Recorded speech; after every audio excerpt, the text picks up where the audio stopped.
আর সকলকে আপনাদের eco vision YouTube চ্যানেলে এখানে আপনারা পেয়ে যাবেন কমপ্লিট প্রিপারেশন এসটি এসটি যে জিটি ইকোনমিক্স আছে, এসটি জিটি ইকোনমিক্স যে আছে, এই এসটি জিটির কম্প্রিহেন্সিভ প্রিপারেশন এই চ্যানেলের মধ্যে আপনারা পেয়ে যাবেন। তাহলে আজকে আমি আজকে যে আপলোড করেছিলাম একটা লেকচার, ওইটার মধ্যে দেখলাম অনেকে কমেন্ট করেছে যে এমসিকিউ নিয়ে আসার জন্য। তো এই জন্য আমি ভাবলাম যে কিছু এমসিকিউ আজকে করানো যাক। তো দেখছি আমি কম্প্রিহেন্সিভলি সবগুলি, কিন্তু আপনারা অবশ্যই আমাকে মোটিভেট করার জন্য অবশ্যই চ্যানেলটিকে আপনারা সাবস্ক্রাইব করবেন।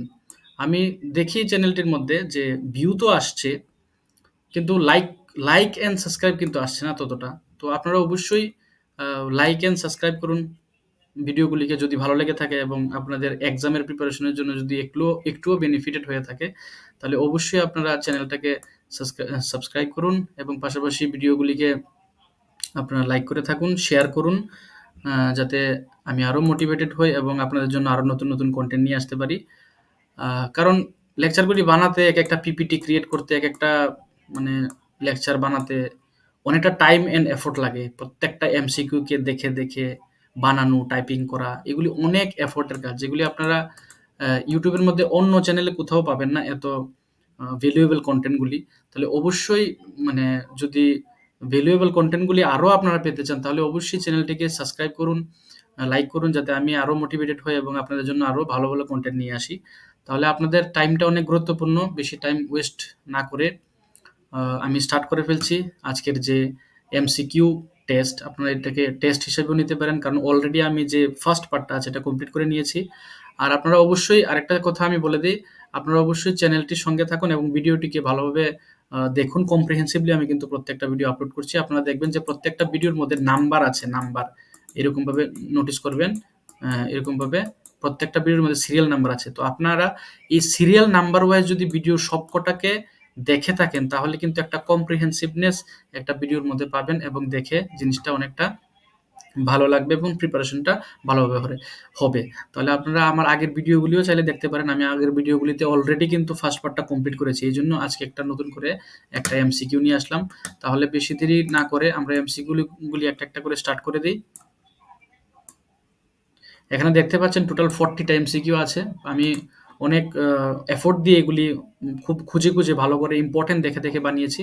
তো অবশ্যই আপনারা পুরোটা ভিডিও দেখবেন স্কিপ না করে, যাতে জিনিসগুলি বুঝতে সুবিধা হয়। প্রত্যেকটা যে অপশনগুলি আছে এগুলিকেও আমি ডিসকাস করব যে কেন এটা হয়েছে বা কীরকম হয়েছে এগুলি। তো ধ্যান রাখবেন এবং আমার এই এফোর্টের জন্য অবশ্যই আপনারা চ্যানেলটিকে সাবস্ক্রাইব করবেন এবং লাইক করবেন। তাহলে আমি আরও মোটিভেটেড হয়ে আরও নতুন নতুন ভিডিও নিয়ে আসতে পারবো।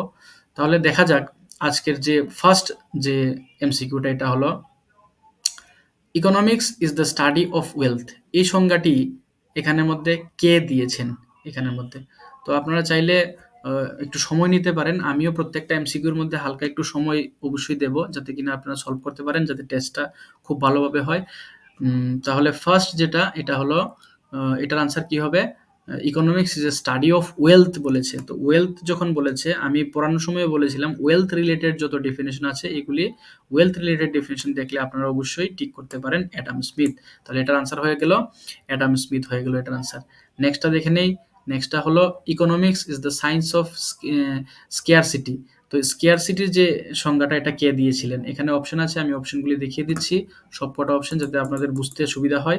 এখানে টোটাল 4টা অপশন আছে। Economics is the science of scarcity কে বলেছেন? কেলসন বলেছেন, রবিন্স বলেছেন, মার্শাল, অ্যাডাম স্মিথ কে বলেছেন? তো এটার সঠিক উত্তরটি হবে রবিন্স হবে, রবিন্স। আপনারা প্রত্যেকটা মিলিয়ে নেবেন, দেখে চেক করে নেবেন এবং লাস্টে অবশ্যই জানাবেন যে কীরকম হচ্ছে আপনাদের রেজাল্টটা। মানে লাস্টে জানাবেন কমেন্টের মধ্যে যে কতটুকু পেয়েছেন। আমি একটা একটা করে সবকটা দেখাচ্ছি। নেক্সট হলো মার্শালের সংজ্ঞা অনুযায়ী অর্থনীতি মূলত, মানে মার্শালের সংজ্ঞা অনুযায়ী আমরা অর্থনীতি কোনটাকে বলবো? মার্শালের সংজ্ঞা অনুযায়ী, মার্শালের যে সংজ্ঞাটা, এটা কি ধরনের সংজ্ঞা ছিল? সম্পদ কেন্দ্রিক, নাকি কল্যাণ কেন্দ্রিক, নাকি শ্রম কেন্দ্রিক, নাকি ভোগ কেন্দ্রিক? তো এটা সঠিক উত্তর হবে কল্যাণ কেন্দ্রিক, কল্যাণ কেন্দ্রিক হবে। থার্ড নাম্বার হয়ে গেল। এখন নেক্সটটা দেখে নিচ্ছি। নেক্সটটা হলো রবিন্স অর্থনীতিকে কিসের বিজ্ঞান বলেছেন? কল্যাণের বলেছেন, নাকি সম্পদের, নাকি উৎপাদনের, নাকি দুষ্প্রাপ্য, কোনটা বলেছেন? তাহলে এটার আনসার কোনটা হবে? রবিন্স যখন চলে আসবে তখন এটার আনসার হয়ে যাবে দুষ্প্রাপ্য। আপনারা যদি আগের ভিডিওগুলি দেখে থাকেন তাহলে অবশ্যই বুঝতে পারবেন যে কেন এগুলো আনসারগুলি হয়েছে। নেক্সট হলো কে অর্থনীতিকে সায়েন্স অফ চয়েস বলেছে? সায়েন্স অফ চয়েস, এখানে যে 4 টা অপশন আছে এই 4 টা অপশনের মধ্যে কে বলেছে? 4 টা অপশন আমি দেখিয়ে দিচ্ছি পুরোটা। আহ, এই যে এই হলো কোশ্চেন, এটা হলো কোশ্চেন আর এগুলি হলো অপশন, যে কে অর্থনীতিকে কি বলে সায়েন্স অফ চয়েস বলেছেন। সায়েন্স অফ চয়েস বলেছেন এখানে, যেটি উত্তর হবে 5 নাম্বারের, এটার রবিন্স হবে, এটার উত্তরটা রবিন্স বলেছেন সায়েন্স অফ চয়েস। এবং নেক্সট আরেকটা দেখে নিচ্ছি।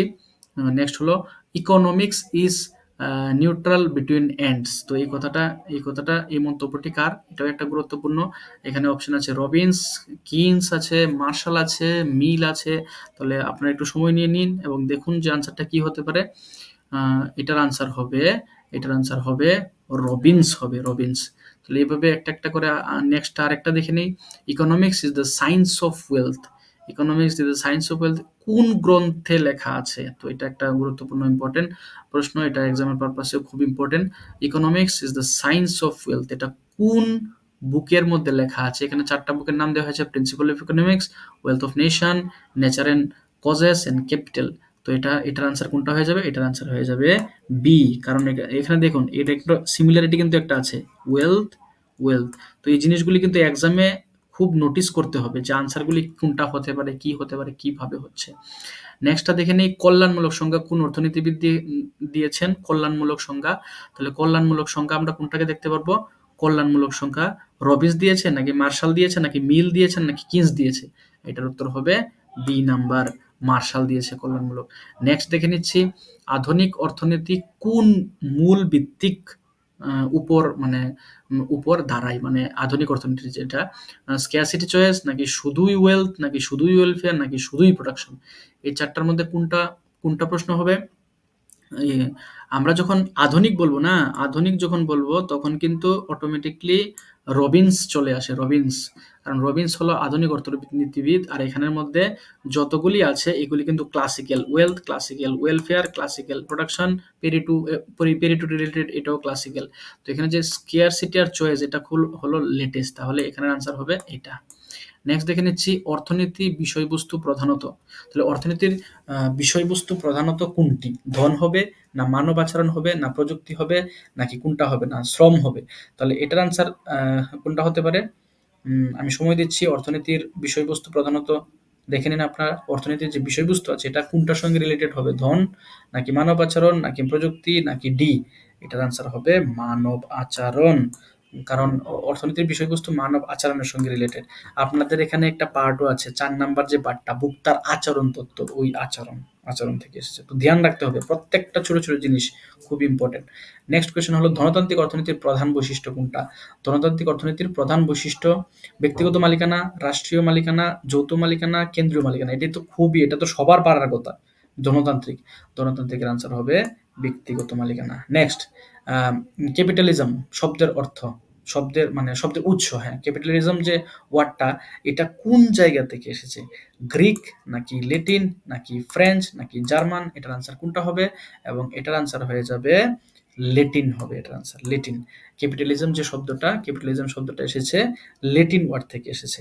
নেক্সট আমরা দেখে নিচ্ছি, কোন অর্থনীতিতে ফ্রি মার্কেটটা পাওয়া যায়? এই যে ফ্রি মার্কেটের কনসেপ্ট, এটা কোথায় পাওয়া যায়? এখানে 4 টা অপশন আছে।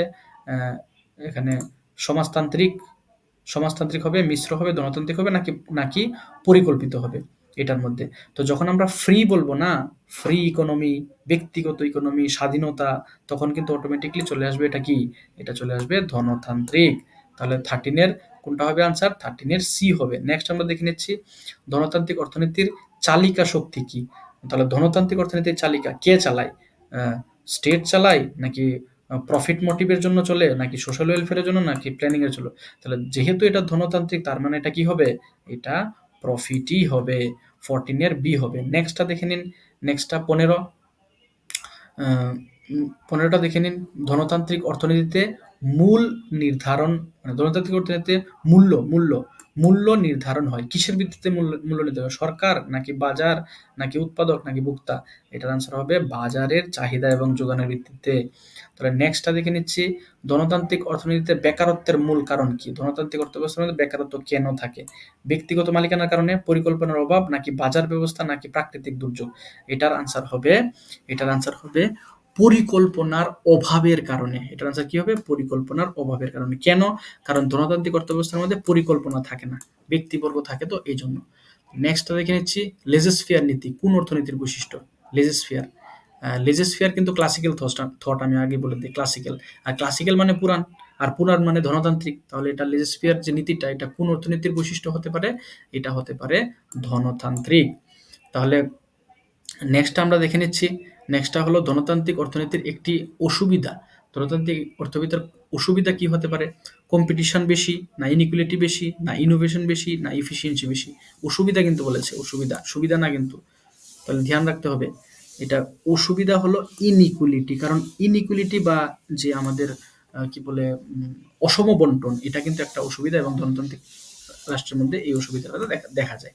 Next, invisible hand. এটা তো একদম ইজি, এটা আশা করি সবাই পারবে, ভুল হওয়ার কথাই না। ইনভিজিবল হ্যান্ড তথ্যের প্রবক্তাকে অ্যাডাম স্মিথ, সবাই পারবে, এটা একদম ইজি।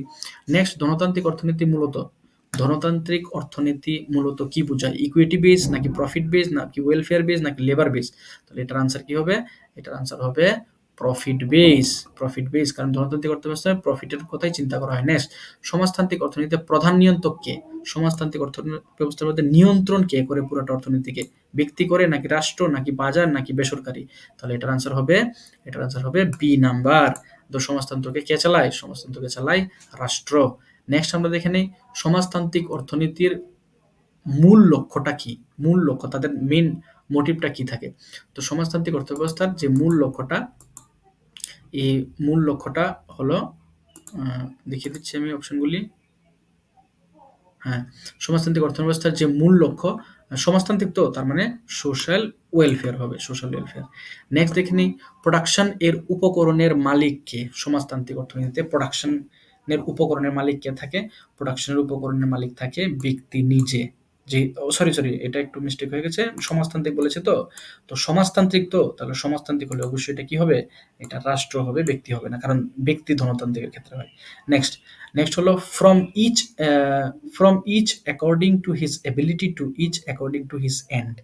এই যে মন্তব্যটা, এই মন্তব্যটা এখানের মধ্যে কোন অর্থ ব্যবস্থার মধ্যে দেখা যায়?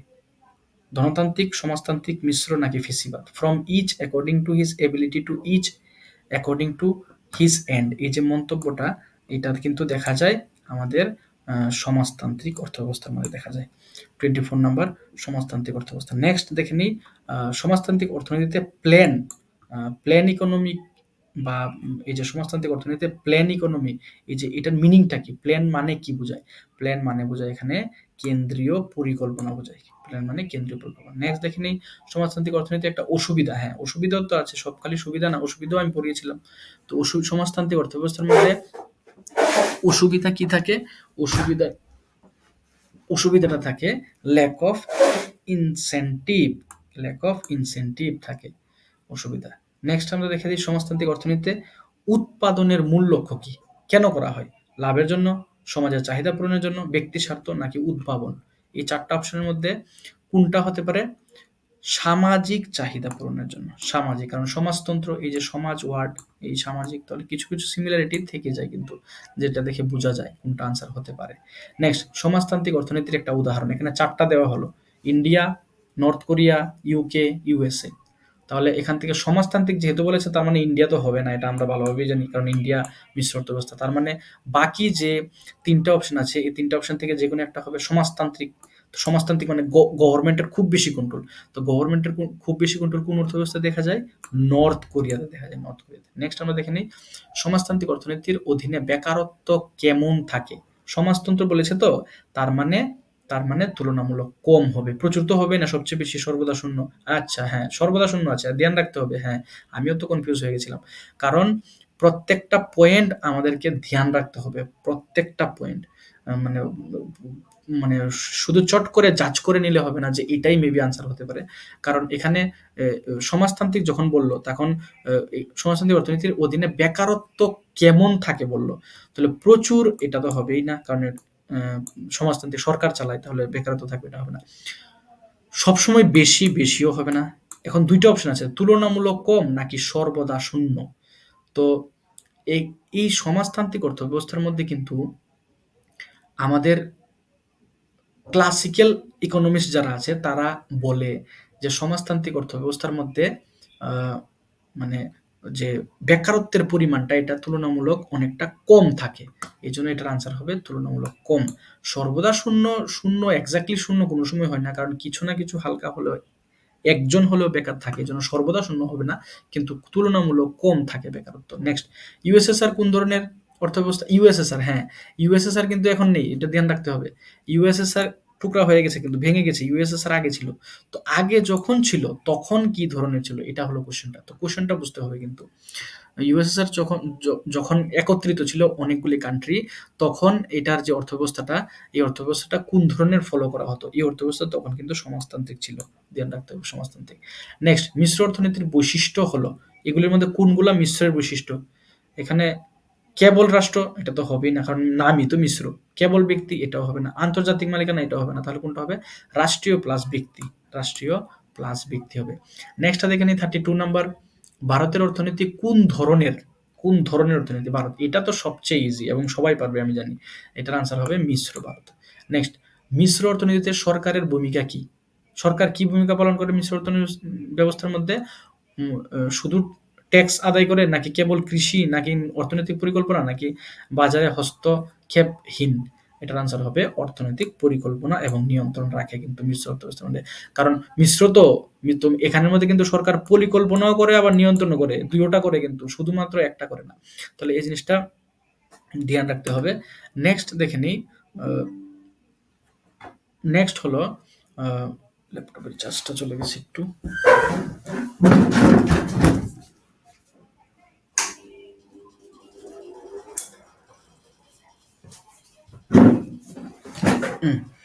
তাহলে নেক্সট যেটা, এটা হলো মিশ্র অর্থনীতি বা 33 শেষ, হ্যাঁ 33। মিশ্র অর্থনীতিতে প্রাইভেট সেক্টর এর ভূমিকা কি?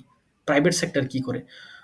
উৎপাদন শূন্য, নাকি শুধু কৃষি প্রাইভেট সেক্টর মিশ্রর মধ্যে, নাকি উৎপাদন প্লাস বিনিয়োগ করে, নাকি শুধুই আমদানি করে? তাহলে এটার আনসার কি হবে? এটার আনসার হয়ে যাবে দুটোই করে।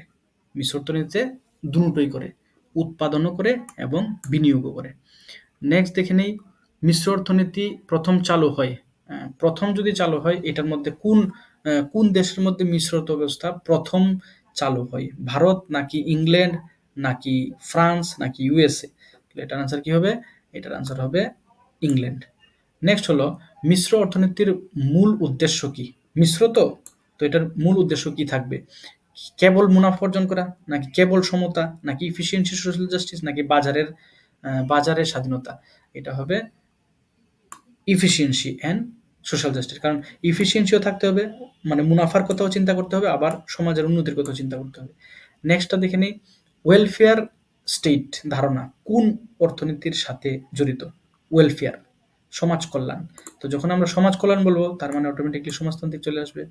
নেক্সট, মিশ্র অর্থনীতি পরিকল্পনা কি ধরনের হয়? কেন্দ্রিক, নাকি আংশিক, নাকি বিকেন্দ্রিক, নাকি উপরের একেবারেই নেই, মানে কোনটা হবে এখানের মধ্যে?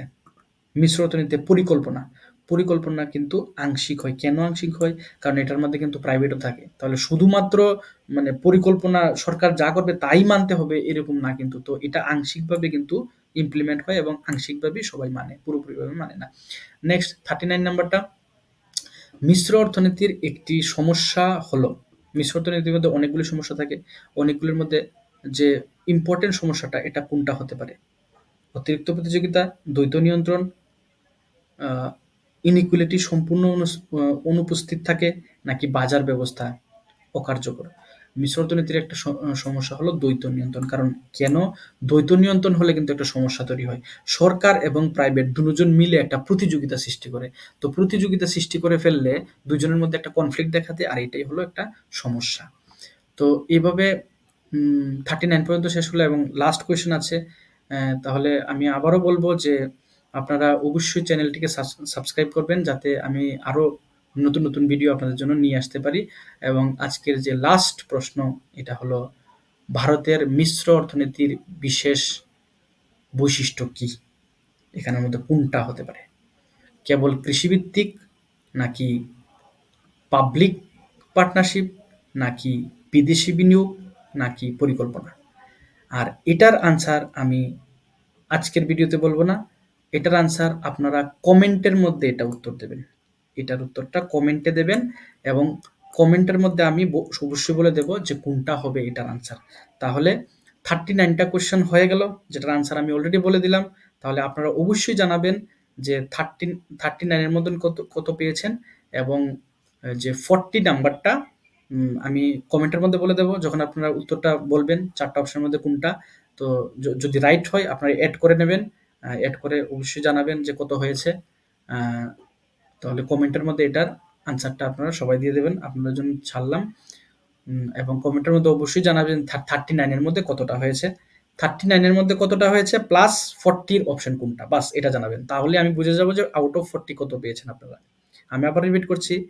39 এ কত পেয়েছেন এবং 40 নাম্বারের কোন অপশনটা? এটা কমেন্টের মধ্যে জানাবেন। তাহলে আমি মানে সবাই আমি দেখে বুঝতে পারবো এবং অবশ্যই কমেন্টের মধ্যে আমি জানিয়ে দেব যে কোনটা হবে উত্তর এবং কে কত পেয়েছে। এটা আমি অবশ্যই বলে দেব। তাহলে আবারও আজকের জন্য এখানেই থাক। আমরা নেক্সট ক্লাসে আবার এরকম ইন্টারেস্টিং ভিডিও, এরকম interesting MCQ, full length topic এগুলি নিয়ে আসবো। আপনারা অবশ্যই এই চ্যানেলটির সঙ্গে থাকবেন। আর যে কোনো ধরনের কোনো প্রবলেম বা কোয়েরি বা কিছু জিজ্ঞেস করার থাকলে আপনারা এই নাম্বারের মধ্যে যোগাযোগ করতে পারেন, মেসেজ, ফোন করতে পারেন। তাহলে আমি এটার উত্তর দিয়ে দেব এবং কমপ্লিট এসটিজিটি ইকোনমিক্সের কম্প্রিহেন্সিভ প্রিপারেশনের জন্য আপনারা এই চ্যানেলটিকে অবশ্যই সাবস্ক্রাইব করে চ্যানেলটির সঙ্গে থাকুন। তাহলে আপনারা ফুল লেন্থ যে লেকচার সব পেয়ে যাবেন। অ্যাটলিস্ট আমি এতটুকু বলবো যে ইকোনমিক্সের জন্য অন্য কোনো কোথাও যেতে হবে না। অন্য কোনো চ্যানেলে খুঁজতে হবে না যে এমসিকিউ কোথায় আছে কি না আছে। আপনারা এখানের মধ্যেই আগামী ৩ মাসের যত প্রিপারেশন আছে, এই প্রিপারেশনটা মোটামুটি আপনি এই চ্যানেলের মধ্যে পেয়ে যাবেন। তাহলে অবশ্যই ধ্যান রাখবেন এবং সুস্থ থাকবেন, ভালোভাবে পড়াশোনা করবেন। আমরা নেক্সট ক্লাসে আবার দেখা করব। আজকের জন্য এখানেই রইল।